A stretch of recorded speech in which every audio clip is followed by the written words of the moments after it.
అందరికీ నమస్కారం అండి. తమిళ నటుడు సూర్య గారు నటించిన జై భీమ్ సినిమా 2021 సంవత్సరం నవంబర్లో ఓటీటీలో విడుదలైంది. మనందరికీ తెలిసిందే కదా. ఈ సినిమాకి జ్ఞానవేల్ రాజా దర్శకత్వం వహించారు. సూర్య జ్యోతిక నిర్మాతలు. సినిమా విడుదలై మంచి విజయం సాధించింది. కానీ తమిళనాడు రాష్ట్రంలో 1 ఇయర్ అనే ఒక కులం జై భీమ్ సినిమాను పూర్తిగా వ్యతిరేకించింది. ఒక పక్క జై భీమ్ సినిమాకు అన్ని వర్గాల నుండి ప్రశంసలు వెదజల్లుతూ ఉంటే, మరో పక్క 1 ఇయర్ కుల సంఘం వారు సూర్యపై తీవ్రంగా విరుచుకుపడ్డారు. సూర్య పోస్టర్లు చించేశారు. సూర్య ఉన్న ఫ్లెక్సీలకు బ్యానర్లకు నిప్పు పెట్టారు. సూర్య ఇంటి ముందుకొచ్చి గొడవ చేశారు. సూర్య రక్షణ కోసం ప్రభుత్వం 5 పోలీసులను సూర్య ఇంట్లో కాపలాగా నియమించింది. అసలు ఒక కులం మొత్తం కోప్పడేంతలా ఈ జై భీమ్ సినిమాలో ఏముంది, ఎందుకు ఈ 1 ఇయర్ కులం వారంతా సూర్యపై విరుచుకుపడ్డారు అనే విషయాలు ఈ వీడియో ద్వారా చర్చించుకుందాం. జై భీమ్ సినిమా విడుదలైన తర్వాత తమిళ సోషల్ మీడియాలో మరియు మెయిన్ స్ట్రీమ్ మీడియాలో వచ్చిన అనేక ఇంటర్వ్యూలు, అనేక వీడియోలు చూసి సమాచారాన్ని సేకరించి ఈ వీడియో చేస్తున్నాను. ఈ వీడియో కేవలం సమాచారాన్ని ఇవ్వడం కోసం మాత్రమే. ఈ వీడియోలో ఏ కులాన్ని కానీ ఏ మతాన్ని కానీ కించపరచలేదు మరియు మద్దతు ఇవ్వలేదు. ముందుగా ఈ 1 ఇయర్ కులం అంటే ఎవరో చర్చించుకుందాం. 1 ఇయర్ కులం అంటే తమిళనాడు రాష్ట్రంలో ఒక భూస్వామ్య వర్గం, వ్యవసాయం ప్రధాన వృత్తిగా కలవారు. వీళ్ళు తమిళనాడు రాష్ట్రంలో ఉత్తరం వైపు ఎక్కువగా ఉంటారు. వీళ్ళల్లో భూమి ఉన్నవారు రైతులుగా స్థిరపడ్డారు.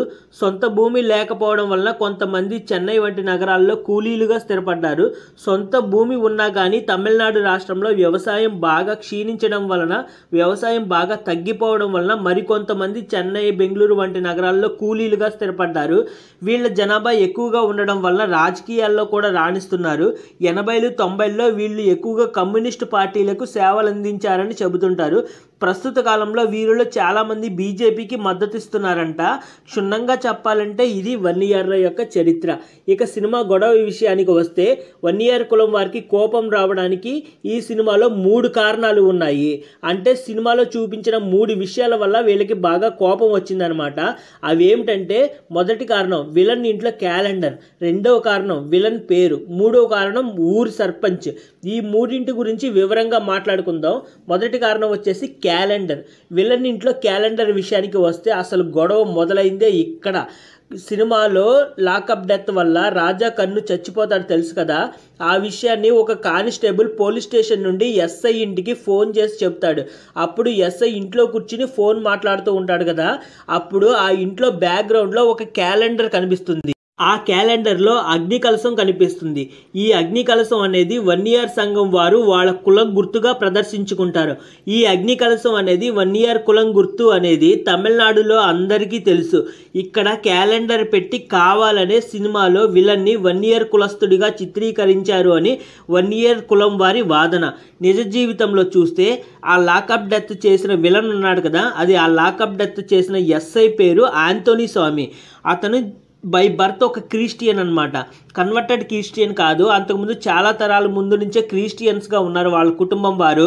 అలాంటప్పుడు అతని ఇంట్లో క్రైస్తవ మతానికి సంబంధించిన క్యాలెండర్ ఉండాలి, కానీ 1 ఇయర్ కులానికి సంబంధించిన క్యాలెండర్ ఎందుకు పెట్టారు అనేదే 1 ఇయర్ల ప్రశ్న. మీరు అడగొచ్చు, ఆఫ్టర్ ఆల్ క్యాలెండరే కదా ఏమైంది అని. తమిళనాడులో క్యాలెండర్ కల్చర్ ఉంది. చాలామంది ఇళ్లలో క్యాలెండర్లో వారి వారి కులాల గుర్తులు కానీ, లేదంటే వారి వారి కులాల నాయకుల ఫోటోలు కానీ పెట్టుకుంటారనమాట. అంటే కుల గుర్తులతో లేదా కుల నాయకుల ఫోటోలతో క్యాలెండర్లు పంచుతూ ఉంటారనమాట. ఇది తమిళనాడులో ఒక కల్చర్ ఉందని చెప్తూ ఉంటారు. అందుకే 1 ఇయర్లకి కోపం వచ్చింది. ఇక రెండవ కారణం విలన్ పేరు అనమాట. చెప్పాను కదా, నిజ జీవితంలో లాకప్ డెత్ చేసిన ఎస్ఐ పేరు ఆంటోనీ స్వామి అని, కానీ సినిమాలో గురుమూర్తి అని పేరు మార్చారు. గురుమూర్తి అనే పేరు మీద ఒక ఫేమస్ నాయకుడు ఉండేవాడంట. ఆయన 1 ఇయర్ కులానికి సంబంధించిన వ్యక్తి అనంట. ఇక మూడవ కారణం ఊరి సర్పంచ్. జై భీమ్ సినిమాలో ఊరి సర్పంచ్ ఒక ఆయన ఉంటాడు కదా. సినిమాలో బాధితురాలు పేరు సెంగని అనమాట. సినిమాలో పేరు సెంగని, నిజ జీవితంలో ఆమె పేరు వచ్చేసి పార్వతి అంట. సినిమాలో సెంగని అనే పాత్రధారి ఆ ఊరి సర్పంచ్ ఇంటి ముందు నుంచుని ప్రాధేయపడుతుంది, నా భర్త భర్తను పోలీసులు ఎత్తుకుపోయారు, ఇప్పుడు నా భర్త కనబడడం లేదు, ఏదైనా సహాయం చేయండి అని ప్రాధేయపడుతుంది. అలా ప్రాధేయపడగానే ఆ సర్పంచ్ గట్టిగా అరుస్తూ కసురుకొని పంపేస్తాడు. కేసు హైకోర్టులో విచారణ జరుగుతుండగా ఆ సర్పంచ్ ఊర్లో ఉన్న దళితులను, ఆదివాసీలను అందరినీ ఇంటికి పిలిపించుకొని కేసు వాపస్ తీసుకోమని చెబుతాడు. మనందరికీ తెలిసిందే కదా సినిమాలో జరిగింది ఇది. కానీ నిజ జీవితంలో ఏం జరిగిందంటే ఆ సర్పంచే బాధితురాల్ని దగ్గరుండి పోలీస్ స్టేషన్కి తీసుకువెళ్ళి పోలీసులతో మాట్లాడాడంట. ఆ పోలీస్ స్టేషన్లో ఏం లాభం లేదని తెలిసి ఆ సర్పంచే తన నియోజకవర్గంలో ఉన్న కమ్యూనిస్టు లీడర్లకు పార్వతి గురించి చెప్పి పార్వతిని పరిచయం చేసి ఏదో ఒక విధంగా సాయం అందించాలని కోరాడంట. ఆ కమ్యూనిస్టు నాయకుల సాయంతోనే ఈ పార్వతి అనే మహిళ హైకోర్టు న్యాయవాది అయిన చంద్రు గారిని కలవడం జరిగింది. ఎక్కడో మారుమూల గ్రామంలో ఉన్న పార్వతి అనే మహిళ యొక్క కేసును హైకోర్టు లాయర్ అయిన చంద్రు టేకప్ చేయడానికి ముఖ్య కారణం ఆ ఊరి సర్పంచే అనమాట. ఆ ఊరి సర్పంచ్ పూనుకోవడం వల్లే ఇదంతా జరిగిందని చెప్పాలి. కానీ జై భీమ్ సినిమాలో ఆ ఊరి సర్పంచ్ని విలన్లకు మద్దతు ఇచ్చేవాడిగా, బాధితులను పట్టించుకోని వాడిగా చూపించారు. ఈ కారణం వల్ల కూడా 1 ఇయర్ కులం వారికి బాగా కోపం వచ్చింది. ఎందుకంటే నిజ జీవితంలో ఆ సర్పంచ్ 1 ఇయర్ కులానికి చెందినవాడు. ఈ 3 కారణాలు చూపించి సూర్య కావాలనే మా 1 ఇయర్ కులాన్ని టార్గెట్ చేశాడు, కావాలనే మమ్మల్ని కించపరిచాడు, కావాలనే మా 1 ఇయర్ కులాన్ని విలన్లుగా చిత్రీకరించాడు, కావాలనే మా మనోభావాలను దెబ్బతీశాడు అని సూర్యపై విరుచుకుపడ్డారు. మొదటగా ఏం చేశారంటే 1 ఇయర్ సంఘం నేతలు అంతా కలిసి పిఎంకే పార్టీ తరపు నుండి సూర్యకు ఒక లాయర్ నోటీస్ పంపించారు. ఇక్కడ పిఎంకే అనేది ఒక రాజకీయ పార్టీ. పిఎంకే అంటే పట్టాలి మక్కల్ ఖర్చు అని అర్థం వస్తుంది. ఈ పిఎంకే పార్టీ తరపు నుండి సూర్యకు ఏమని నోటీస్ పంపారు అంటే 1 ఇయర్ సంఘాన్ని కించపరిచినందుకు గాను జై భీమ్ సినిమా నిర్మాత అయిన సూర్య 5 కోట్ల రూపాయల నష్టపరిహారం చెల్లించాలి, అంతేగాక సూర్య 1 ఇయర్ సంఘానికి క్షమాపణలు చెప్పాలి అని నోటీస్ ద్వారా కోరడం జరిగింది. దీనిని సూర్య తీవ్రంగా ఖండించాడు. ప్రెస్ నోట్ ద్వారానో లేదంటే ట్విట్టర్ ద్వారానో సమాధానం చెప్పాడు. ఎవరిని కించపరిచే ఉద్దేశం నాకు లేదు, ఆదివాసీలపై జరుగుతున్న అన్యాయాల గురించి ఒక అవగాహన కల్పించడమే సినిమా యొక్క ముఖ్య ఉద్దేశమని ఈ సినిమాను నిర్మించడం జరిగింది. నేను క్షమాపణలు చెప్పను అని స్పష్టంగా చెప్పారు సూర్య. దాంతో 1 ఇయర్ సంఘం ఇంకా కోపంతో రగిలిపోయింది. సూర్య పోస్టర్లు చించడం, తగలబెట్టడం వంటివి చేశారు. చాలామంది 1 ఇయర్ సంఘం వారు గుంపుగా చెన్నైలో సూర్య ఇంటిని ముట్టడించడానికి వెళ్ళారు. వెంటనే పోలీసులు అప్రమత్తమయ్యి వారిని అడ్డుకున్నారు. సూర్య ఇంట్లో 5 పోలీసులను కాపలాగా పెట్టారు. మరో పక్క సూర్యకి అటు మీడియాలో ఇటు సోషల్ మీడియాలో భారీగా మద్దతు లభించింది. I support Surya, we support Surya, stand for Surya అని హ్యాష్ట్యాగ్లు ట్రెండ్ అయ్యాయి. గొడవ పెద్దది అవుతుండేసరికి సూర్య అండ్ టీం ఏం చేశారంటే కంప్యూటర్ గ్రాఫిక్స్ ఉపయోగించి అగ్ని కలశం ఉన్న క్యాలెండర్ని లక్ష్మీదేవి బొమ్మ ఉన్న క్యాలెండర్గా మార్చారు. అయినా కానీ 1 ఇయర్ సంఘం వారి కోపం చల్లారలేదు. పైగా 1 ఇయర్ సంఘానికి చెందిన ఒక ముఖ్య నేత మీడియాని పిలిచి ఒక స్టేట్మెంట్ ఇచ్చాడు. అది ఏమిటంటే సూర్య గనక ఈ మయిలాడుదురై పరిధిలో ఎక్కడైనా కనిపిస్తే చావు దెబ్బలు తింటాడు. ఇకపై సూర్య సినిమాని ఏదైనా థియేటర్లో విడుదల చేస్తే ఆ థియేటర్ని తగలబెట్టేస్తాం. సూర్యని ఎవరైతే కొడతారో వారికి పిఎంకే పార్టీ తరపు నుండి ₹1,00,000 బహుమానం అందజేస్తామని స్టేట్మెంట్ ఇచ్చారు. దాంతో మీడియా కూడా ఇంకా రెచ్చిపోయింది. ఒక పక్క సూర్యకి మద్దతు ఇస్తూనే మరొక పక్క 1 ఇయర్ సంఘాన్ని ఎండగట్టడం మొదలుపెట్టారు. వీళ్ళు 5 కోట్ల నష్టపరిహారం అడిగారు కదా, దానికి మీడియాలో సోషల్ మీడియాలో ఏం కౌంటర్ ఇచ్చారంటే, అంటే మీ సంఘం విలువ 5 కోట్లేనా, చేతిలో 5 కోట్లు ఉంటే ఎవరైనా మీ సంఘాన్ని తిట్టొచ్చా అని కౌంటర్ ఇచ్చారనమాట. 1 ఇయర్ సంఘం వాళ్ళు ఇంకా ఏమన్నారంటే, మాలో చాలామంది కమ్యూనిస్టు పార్టీలో చేరి దళితుల కోసం పోరాడారు, దళితుల హక్కుల కోసం పోరాడారు. ఈ పార్వతి అనే మహిళని జస్టిస్ చంద్రుకి పరిచయం చేసిందే మా 1 ఇయర్లు. కానీ ఇప్పుడు మమ్మల్ని దళిత వ్యతిరేకులుగా, దళిత విరోధులుగా, దళితుల్ని పీడించే వారిగా చూపిస్తున్నారు. ఇది చాలా అన్యాయం, ఇది మా సంఘానికి జరుగుతున్న ద్రోహం అని కొంతమంది 1 ఇయర్లు వాదించారు. దీనికి మీడియా ఏమని కౌంటర్ ఇచ్చిందంటే, దళితుల కోసం పోరాడింది, బాధితురాలు పార్వతికి సహాయం చేసింది కమ్యూనిస్టులు. సహాయం చేసిన, పోరాటం చేసిన అది కమ్యూనిస్టు పార్టీ తరపు నుండే చేశారు కాబట్టి ఇక్కడ 1 ఇయర్ కులం పేరు వాడకూడదు. కమ్యూనిస్టులకు కులం ఉండదు కాబట్టి ఈ పోరాటాలకు సంబంధించిన క్రెడిట్ కానీ దళితుల సహాయాలకు సంబంధించిన క్రెడిట్ కానీ మీ 1 ఇయర్ సంఘానికి దక్కదు, అది కమ్యూనిస్టు పార్టీకే దక్కుతుంది అని మీడియా కౌంటర్ ఇచ్చింది. సోషల్ మీడియాలో అయితే 1 ఇయర్ సంఘాన్ని పిఎంకే పార్టీ నేతల్ని బాగా ట్రోల్ చేశారనమాట. మునుపెన్నడూ లేని విధంగా సూర్యకి విపరీతమైన మద్దతు లభించింది. ఇప్పుడు ఈ మొత్తం సంఘటనల మీద నా అభిప్రాయం ఏమిటో చెబుతాను. ఈ జై భీమ్ సినిమా ముఖ్య ఉద్దేశం ఏమిటంటే 80లో 90లో ఇరల్లర్ అనే ఒక ఆదివాసీ తెగ మీద జరిగిన అన్యాయాల గురించి, ఆదివాసీల మీద తమిళనాడు పోలీసులు జరిపిన అరాచకాల గురించి ఒక అవగాహన కల్పించడం కోసమే ఈ సినిమా తీశారు. అంతేకాకుండా ఇది జస్టిస్ చంద్రు గారి నిజ జీవితంలో జరిగిన ఒక కేసు అనమాట. జస్టిస్ చంద్రు గారు న్యాయవాదిగా ఉన్నప్పుడు ఈ కేసు గురించి 10 ఏళ్ల పాటు పోరాడి రాజా కన్నును చంపిన పోలీసులకు శిక్ష పడేలా చేశారు. ఈ కేసు గురించి వివరాలు ప్రజలకు తెలియాలి, జస్టిస్ చంద్రు గారి పోరాటం గురించి కూడా ప్రజలకు తెలియాలి అనే ఉద్దేశంతోనే సూర్య ఈ సినిమా చిత్రీకరించడం జరిగింది. అయితే 1 ఇయర్ కులం వారిని ఎందుకు లాగాడు అన్నది నాకు ఇప్పటికే అర్థం కాలేదు. అసలు ఆ అగ్ని కలశం ఉన్న క్యాలెండర్ను పెట్టడం ఎందుకు? ఆ క్యాలెండర్ని పెట్టకుండా ఉంటే ఏ తలపోటు ఉండదు కదా.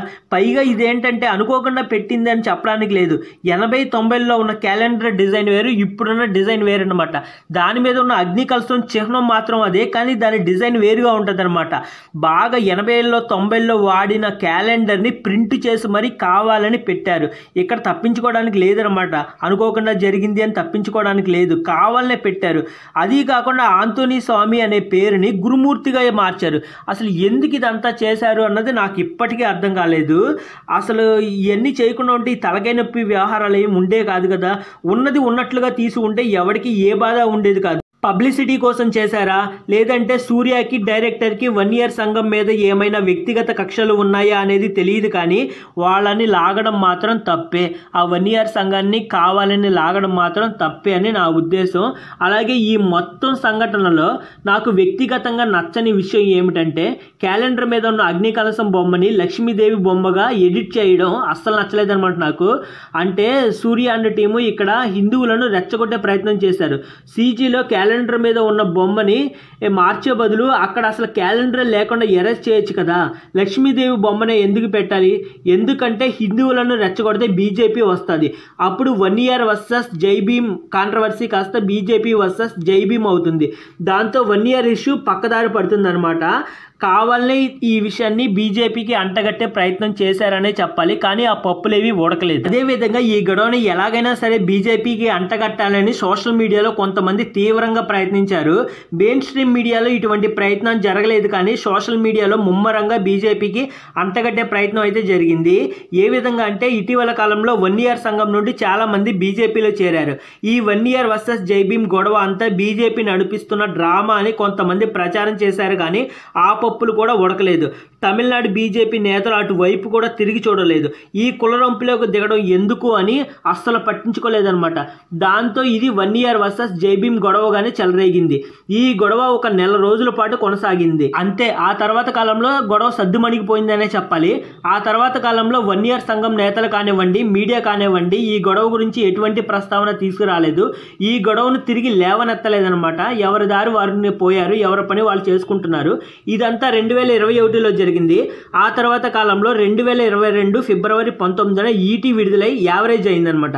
2024 నవంబర్లో కంగువా విడుదలై డిజాస్టర్ అయింది. 2025లో రెట్రో విడుదలై అది కూడా భారీ డిజాస్టర్ అయిందనమాట. అయితే కంగువా విడుదలైనప్పుడు ఏం జరిగిందంటే తమిళంలో విపరీతమైన నెగిటివిటీ వచ్చిందనమాట. విపరీతమైన నెగిటివ్ రివ్యూస్, సినిమా థియేటర్ ముందు నుంచినే నెగిటివ్ రివ్యూస్ చెప్పడం, సినిమాని తిట్టడం, డైరెక్టర్ని తిట్టడం, సూర్యను కూడా పర్సనల్గా తిట్టడం బాగా విపరీతంగా జరిగిపోయిందనమాట. తెలుగులో కూడా కంగువా సినిమా విడుదలైంది. తెలుగులో నెగిటివ్ రివ్యూస్ ఇచ్చారు, కానీ సూర్య గారి మీద ఉన్న అభిమానంతో ఎవరూ సూర్య గారిని ట్రోల్ చేయలేదు. కానీ తమిళ సోషల్ మీడియాలో హద్దు దాటి ప్రవర్తించారని చెప్పాలి. ఒక్కడు కూడా సూర్యకు మద్దతుగా రాలేదు. అదేంటో నాకు అర్థం కాలేదు. ఆ రోజు 2021 సంవత్సరంలో జై భీమ్ సినిమా సమయంలో we support Surya, we stand for Surya అని అన్న వాళ్ళంతా ఎక్కడికి పోయారో నాకు అసలు అర్థం కాలేదనమాట. పోనీ వాళ్ళందరినీ పక్కన పెట్టండి, సూర్యకంటూ ఒక ప్రత్యేకమైన ఫ్యాన్ బేస్ ఉంది, వాళ్ళు ఎక్కడికి పోయారో నాకు అర్థం కాలేదు. సూర్యని ఇంతలా ట్రోల్ చేస్తుంటే, ఇంతలా నెగిటివ్ నెగిటివిటీ చేస్తుంటే మద్దతుగా ఒక్కడు కూడా ఎందుకు రాలేదో నాకు అర్థం కాలేదు. ఒక కంగువా విషయంలోనే కాదు, రెట్రో సినిమా అప్పుడు కూడా ఇదే జరిగింది. అర్థం చేసుకోండి, ఏం జరుగుంటుందో మీరే అర్థం చేసుకోండి. ఓకే ఫ్రెండ్స్, నాకు తెలిసిన సమాచారాన్ని మీతో పంచుకున్నాను. ఈ సమాచారంపై మీ అభిప్రాయాల్ని కామెంట్స్ ద్వారా తెలియచేయండి. నేను ఇచ్చిన సమాచారం నచ్చితే, నా విశ్లేషణ నచ్చితే వీడియోని లైక్ చేసి షేర్ చేయండి. కిన్నెర సాని ఛానల్ని సబ్స్క్రైబ్ చేయడం మర్చిపోకండి. ధన్యవాదాలు. Thank you.